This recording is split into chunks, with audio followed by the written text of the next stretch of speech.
Hey guys, welcome to my YouTube channel. My name is Saurabh and here is the water pump of Mercedes S-Class S550 2013 model. Before showing you the location of water pump, let me just share some important information regarding that water pump. When we order the water pump, we didn't get some parts, which is the gasket and these two plastic cover as well. When you order the new water pump, make sure these two plastic cover caps you have to order separately with your water pump and the gasket as well.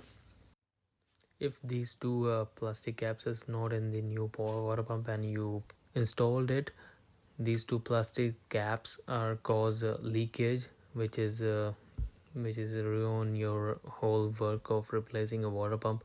So make sure to order separately these two caps and the gasket as well. We ordered that water pump from the dealer and these two caps are missing. I don't know why they said like you need to be ordered separately.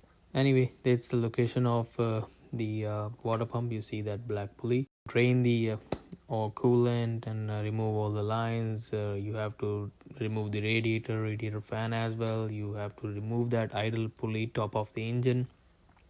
Just remove it. It comes with the bracket and then you can reach out the water pump. I don't have a full video for this, I'm sorry guys, but I have some important information which is I already shared. Hope this information help you guys. If you like it, just press the like button and do consider me subscribe. Thanks for watching.